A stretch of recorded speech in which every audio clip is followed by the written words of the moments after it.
მოგესალმებით, თქვენ უყურებთ Talk to Regions, სოლიდარობა მზია მადლობელს და ყველას ინდისის პატიმარს. ზრდასრული მამაკაცი ორ არასრულწლოვანზე სავარაუდოდ სექსუალურად ძალადობდა. პირი დაკავებულია. ინფორმაციას შინაგან საქმეთა სამინისტროში გვიდასტურებენ. შემთხვევა ახალციხეში მოხდა. არასრულწლოვნების მიმართ სავარაუდო სექსუალური ძალადობის შესახებ ჩვენ რამდენიმე დამოუკიდებელმა წყარომ ექსკლუზიურად მოგვაწოდა. როგორც ისინი გვეუბნევიან, ერთ-ერთმა არასრულწლოვანმა სკოლაში წერილი კლასელს მიწერა, რომელიც მასწავლებელმა ნახა. ჩვენი რედაქცია ცდილობს დაუკავშირდეს ახალციხის საგანმანათლებლო რესურს ცენტრის ხელმძღვანელს ხათუნა ხმალაძეს და სკოლის დირექტორს, თუმცა ისინი ჩვენს ზარებს არ პასუხობენ.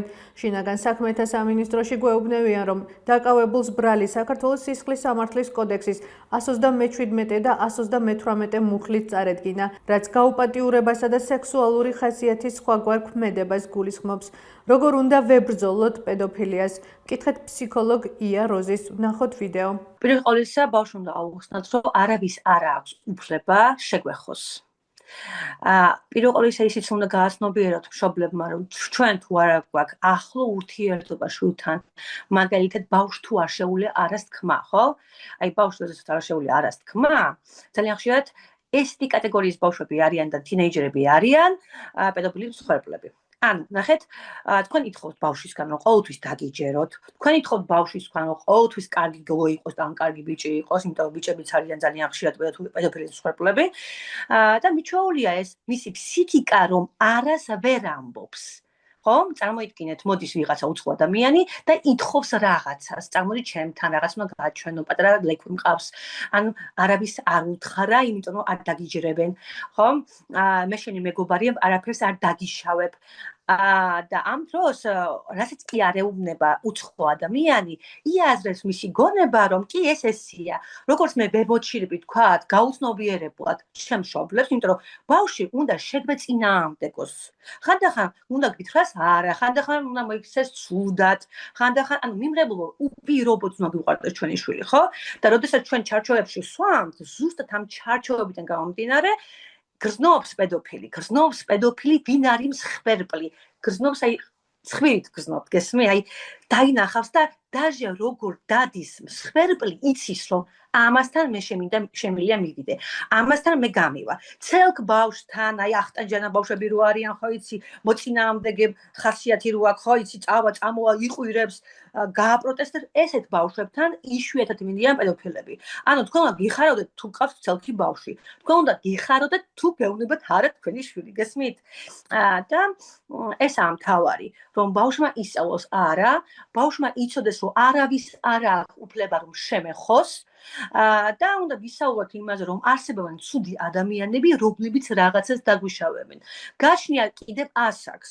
თუ ეხლა თინეიჯერია და 14 წლის აქვს და სექსუალურად უკვე მომწიფებისკენ მივდივართ, შეგვიძლია ვისაუბროთ რა არის ინტიმური ურთიერთობა და შეიძლება იმაზეც ვისაუბროთ რა არის პედოფილიზმი.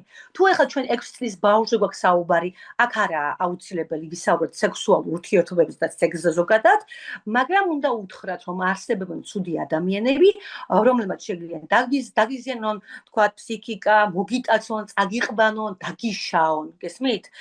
არავითარ შემთხვევაში სექსზე არ საუბრობთ, მაგრამ გააჩნია ასაკს, მეორდები. დღეს ავტოსაგზაო შემთხვევა მოხდა ახალციხეში რუსთაველის ქუჩაზე. შემთხვევის შედეგად არავინ დაშავებულა. შინაგან საქმეთა სამინისტროში მხოლოდ იმას გვეუბნევიან, რომ დაიწყო ადმინისტრაციული სამართალწარმოება 125 მუხლის მიხედვით, რომელიც მძღოლის მიერ საგზაო მოძრაობის წესების დარღვევას გულისხმობს. სამსახურად ქცეული პროტესტები და დემოკრატიული კანონები.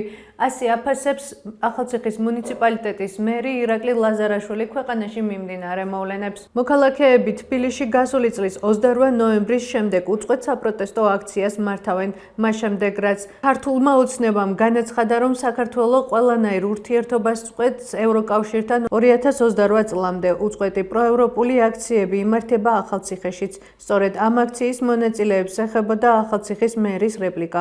ვნახოთ ვიდეო.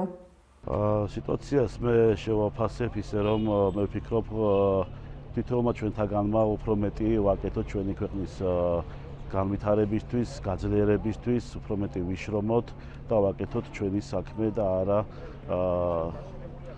რაღაცა ისეთ სამსახურად ქცეული პროტესტებით შემოვიდოთ.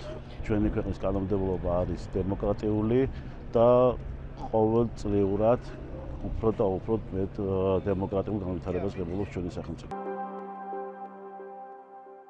ეს იყო ჩვენს ხელთ არსებული დღევანდელი ბოლო ინფორმაცია. მეტი და დეტალური ინფორმაციისთვის ეწვიეთ ჩვენს Facebook და ვებ გვერდს. გმადლობთ რომ გვიყურებთ. ბედნიერ უქმეებს გისურვებთ.